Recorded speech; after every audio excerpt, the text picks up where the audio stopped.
আপনারা কি নিজেদের জাহির করার জন্য আসছে, ডকুমেন্টারি দেখানোর জন্য আসছে? আপনারা শহীদ পরিবারদের জন্য কি করেছেন? কিছুই করেন নাই আপনারা। ডকুমেন্টারিতে অনেক ভুল আছে। প্রথম ভুল আমি দেখেছি, সেখানে তো আবু সাইদের ছবিই নাই। আবু সাইদ এই বিপ্লবের প্রতিচ্ছবি, তার ছবি না থাকলে ডকুমেন্টারি হলো না। বাংলাদেশের রাজনৈতিক ইতিহাসে একটি অভিযোগ বারবার ফিরে এসেছে। ক্ষমতার পালাবদলের সঙ্গে সঙ্গে বদলে যায় ইতিহাসের ভাষ্য। যে দল রাষ্ট্র ক্ষমতায় আসে তারাই নিজেদের দৃষ্টিভঙ্গি অনুযায়ী ইতিহাসকে নতুন করে ব্যাখ্যা করার চেষ্টা করে, এমন অভিযোগ বহুবার উঠেছে। ভাষা আন্দোলন, মুক্তিযুদ্ধ, গণ অভ্যুত্থান কিংবা সাম্প্রতিক রাজনৈতিক আন্দোলন, প্রায় প্রতিটি বড় ঘটনাকেই ঘিরে ইতিহাসের মালিকানা নিয়ে বিতর্ক দেখা দিয়েছে। 2024 সালের জুলাই গণ অভ্যুত্থানের দ্বিতীয় বর্ষপূর্তি উপলক্ষে রাজধানীর বাংলাদেশ চীন মৈত্রী সম্মেলন কেন্দ্রে আয়োজিত একটি রাষ্ট্রীয় অনুষ্ঠানে সেই বিতর্ক যেন নতুন করে সামনে আসে। মুক্তিযুদ্ধ বিষয়ক মন্ত্রণালয়ের উদ্যোগে আয়োজিত এই অনুষ্ঠানে উপস্থিত ছিলেন শহীদ পরিবারের সদস্য, আহত আন্দোলনকারীরা, বিভিন্ন রাজনৈতিক দলের প্রতিনিধি, কূটনৈতিক এবং সরকারের উচ্চ পর্যায়ের কর্মকর্তারা। অনুষ্ঠানের উদ্দেশ্য ছিল জুলাই আন্দোলনের শহীদ ও আহতদের সম্মান জানানো, কিন্তু আনুষ্ঠানিকতার মাঝেই তৈরি হয় তীব্র বিতর্ক। অনুষ্ঠানে প্রদর্শিত রাষ্ট্রীয় প্রামাণ্যচিত্র নিয়ে আপত্তি তোলে জাতীয় নাগরিক পার্টি এনসিপি এবং উপস্থিত কিছু আহত আন্দোলনকারী ও শহীদ পরিবারের সদস্য। তাদের অভিযোগ, ডকুমেন্টারিতে আন্দোলনের গুরুত্বপূর্ণ ব্যক্তি, সংগঠক এবং সাধারণ অংশগ্রহণকারীদের যথাযথভাবে তুলে ধরা হয়নি। অভিযোগ ওঠে, আন্দোলনের ইতিহাসকে একপাক্ষিকভাবে উপস্থাপন করা হয়েছে। আপত্তিকারীদের ভাষ্য অনুযায়ী প্রামাণ্যচিত্রে বিএনপির ভারপ্রাপ্ত চেয়ারম্যান ও বর্তমান প্রধানমন্ত্রী তারেক রহমানের ভূমিকাকে বিশেষভাবে গুরুত্ব দেওয়া হলেও আন্দোলনের অন্যান্য নেতৃত্ব, শিক্ষার্থী, সাধারণ মানুষ এবং বিভিন্ন রাজনৈতিক ও সামাজিক শক্তির অবদান পর্যাপ্তভাবে প্রতিফলিত হয়নি। ভিডিও প্রদর্শনের পর সম্মেলন কক্ষে শুরু হয় উত্তেজনা। উপস্থিতদের একাংশ প্রতিবাদ জানান এবং স্লোগান দিতে থাকেন। পরিস্থিতি ক্রমেই উত্তপ্ত হয়ে ওঠে। এক পর্যায়ে জাতীয় নাগরিক পার্টির নেতারা অনুষ্ঠান বয়কট করে হল ত্যাগ করেন। এই সময় মঞ্চে থাকা সরকারের একজন দায়িত্বশীল ব্যক্তি ক্ষোভ প্রকাশ করে বক্তব্য দেন। তার বক্তব্যের একটি অংশ নিয়ে উপস্থিতদের মধ্যে আরও অসন্তোষ সৃষ্টি হয়। পরে সরকারের অন্য প্রতিনিধিরা এবং এনসিপির নেতারা পরিস্থিতি শান্ত করার চেষ্টা করেন। অনুষ্ঠানের প্রধান অতিথি হিসেবে উপস্থিত ভারপ্রাপ্ত রাষ্ট্রপতি তার বক্তব্যে ডকুমেন্টারির বিভিন্ন সীমাবদ্ধতার কথা উল্লেখ করেন। তিনি বলেন, জুলাই আন্দোলনের মতো একটি ঐতিহাসিক ঘটনাকে তুলে ধরতে হলে সেখানে সকল গুরুত্বপূর্ণ ঘটনা, শহীদ, আহত এবং সাধারণ মানুষের আত্মত্যাগ যথাযথভাবে প্রতিফলিত হওয়া উচিত। একই সঙ্গে তিনি অনুষ্ঠান চলাকালে সৃষ্ট বিশৃঙ্খলারও সমালোচনা করেন। তার মতে, রাষ্ট্রীয় অনুষ্ঠানে বিদেশি কূটনীতিকদের উপস্থিতির মধ্যে এমন পরিস্থিতি বাংলাদেশের রাজনৈতিক সংস্কৃতি সম্পর্কে নেতিবাচক ধারণা তৈরি করতে পারে। ঘটনার পর রাজনৈতিক অঙ্গনে শুরু হয় নতুন বিতর্ক। একদল বিশ্লেষক মনে করেন, জুলাই আন্দোলনের ইতিহাস এখন রাজনৈতিক প্রতিযোগিতার নতুন ক্ষেত্র হয়ে উঠছে। কার নেতৃত্বে আন্দোলন হয়েছে, কার অবদান কতখানি ছিল, কিংবা কে মূল ঘোষক, এসব প্রশ্ন এখন রাজনৈতিক বক্তব্যের অংশ হয়ে উঠেছে। অন্যদিকে কিছু বিশ্লেষকের মতে, কোনো একক ব্যক্তি বা দলের মাধ্যমে এত বড় একটি গণ আন্দোলনের ইতিহাসকে ব্যাখ্যা করা বাস্তবতার সঙ্গে পুরোপুরি সামঞ্জস্যপূর্ণ নয়। তাদের মতে, এমন আন্দোলনে শিক্ষার্থী, সাধারণ মানুষ, শ্রমজীবী, পেশাজীবী, বিভিন্ন রাজনৈতিক দল এবং নানা সামাজিক শক্তির সম্মিলিত অংশগ্রহণ থাকে।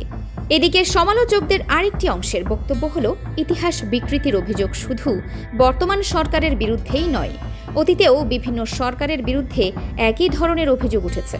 তাদের মতে, ক্ষমতায় থাকা প্রায় সব রাজনৈতিক শক্তি কোনো না কোনো সময় নিজেদের রাজনৈতিক অবস্থানের সঙ্গে সামঞ্জস্য রেখে ইতিহাস উপস্থাপনের চেষ্টা করেছে। এই প্রসঙ্গে অনেকে দাবি করেন, অতীতেও জুলাই আন্দোলনের ইতিহাসে বিভিন্ন ব্যক্তি বা সংগঠনের ভূমিকা নিয়ে মতবিরোধ ছিল। আবার অন্যদের বক্তব্য, এসব অভিযোগের অনেকগুলোরই স্বাধীন ও নিরপেক্ষ যাচাই প্রয়োজন।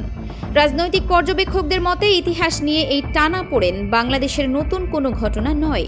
ভাষা আন্দোলন থেকে শুরু করে মুক্তিযুদ্ধ, গণ অভ্যুত্থান কিংবা সাম্প্রতিক আন্দোলন, প্রতিটি ক্ষেত্রেই বিভিন্ন সময়ে ইতিহাসের ব্যাখ্যা নিয়ে মতবিরোধ দেখা গেছে। তাদের মতে, রাষ্ট্রীয়ভাবে নির্মিত কোনো প্রামাণ্যচিত্র কিংবা সরকারি প্রকাশনা যদি একটি বৃহৎ গণ আন্দোলনের সব অংশীজনের অভিজ্ঞতা ও অবদানকে সমানভাবে তুলে ধরতে ব্যর্থ হয়, তাহলে তা স্বাভাবিকভাবেই প্রশ্নের মুখে পড়বে।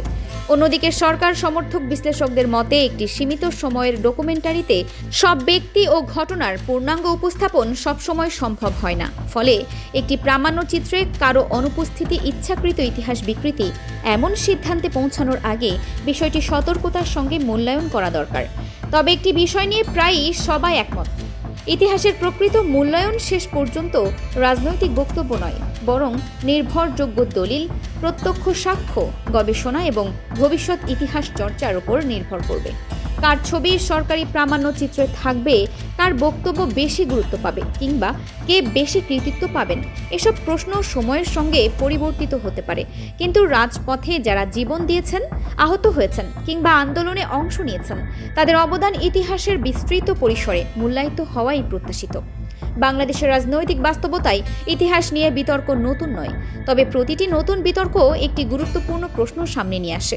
ইতিহাস কি ক্ষমতার ভাষ্যে লেখা হবে নাকি বহুমাত্রিক বাস্তবতার আলোকে সংরক্ষিত হবে?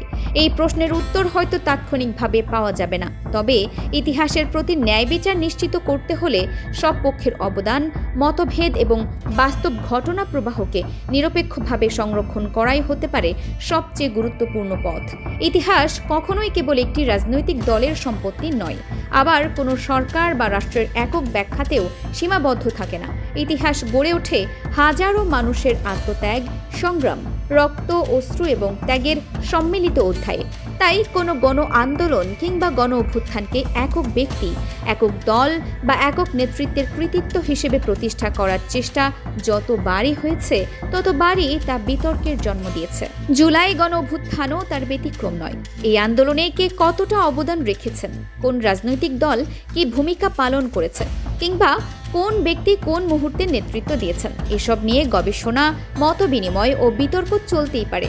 কিন্তু সেই বিতর্কের সমাধান রাজনৈতিক প্রচারণা, সরকারি ডকুমেন্টারি কিংবা দলীয় বক্তব্য দিয়ে নয়, বরং নিরপেক্ষ গবেষণা, প্রত্যক্ষ সাক্ষ্য, দলিল এবং ভবিষ্যৎ ইতিহাস চর্চার মাধ্যমেই হওয়া উচিত। আজ যে অভিযোগ বিএনপির বিরুদ্ধে উঠছে, অতীতেও একই ধরনের অভিযোগ উঠেছে বিভিন্ন সরকারের বিরুদ্ধে। আবার বর্তমান সমালোচকদের বিরুদ্ধেও অতীতে ইতিহাসের কিছু অংশ উপেক্ষা করার অভিযোগ এসেছে।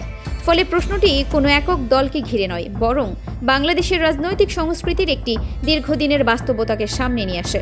ক্ষমতার পরিবর্তনের সঙ্গে যদি ইতিহাসের ভাষ্যও বদলে যায়, তাহলে ভবিষ্যৎ প্রজন্ম কোন ইতিহাসকে সত্য হিসেবে গ্রহণ করবে? রাষ্ট্রের দায়িত্ব হওয়া উচিত বিভাজন নয়, বরং ঐক্যের ইতিহাস রচনা করা। এমন একটি ইতিহাস যেখানে মতাদর্শের পার্থক্য থাকলেও আত্মত্যাগের মূল্যায়নে কোনো বৈষম্য থাকবে না। কারণ রাজপথে প্রাণ দেওয়া একজন মানুষ মৃত্যুর আগে কোনো রাজনৈতিক পরিচয় দিয়ে জীবন উৎসর্গ করেন না, তিনি ইতিহাসের অংশ হয়ে যান তার আত্মত্যাগের মধ্য দিয়েই। বিশ্লেষকদের মতে, রাষ্ট্র যদি সত্যিই জুলাই আন্দোলনের স্মৃতি সংরক্ষণ করতে চায়, তবে তা হবে অংশগ্রহণমূলক ও অন্তর্ভুক্তিমূলক। সেখানে শিক্ষার্থী, সাধারণ মানুষ, শ্রমজীবী, পেশাজীবী, বিভিন্ন রাজনৈতিক শক্তি এবং প্রত্যক্ষদর্শীদের অভিজ্ঞতা সমান গুরুত্ব পাবে। কোনো পক্ষকে অতিরঞ্জিত করা কিংবা কাউকে সম্পূর্ণ আড়াল করে দেওয়া, দুই ক্ষেত্রেই ইতিহাসের প্রতি ন্যায় বিচার ক্ষুণ্ণ হওয়ার আশঙ্কা থাকে। শেষ পর্যন্ত ইতিহাসের সবচেয়ে বড় বিচারক সময়।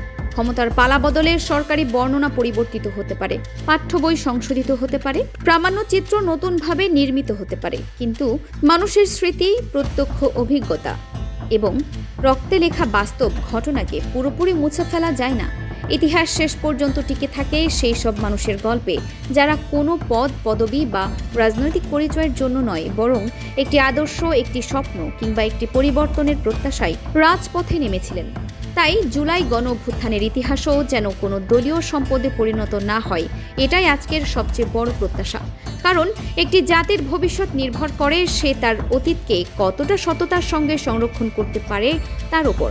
আর ইতিহাস যদি সত্যের পরিবর্তে ক্ষমতার ভাষায় লেখা হয়, তবে তা সাময়িকভাবে প্রচারিত হতে পারে, কিন্তু চিরস্থায়ী স্বীকৃতি কখনোই অর্জন করতে পারে না। ইতিহাসের পাতায় শেষ পর্যন্ত স্থান করে নেয় তারাই, যাদের অবদানকে সময়, গবেষণা এবং জনগণের স্মৃতি একসঙ্গে স্বীকৃতি দেয়।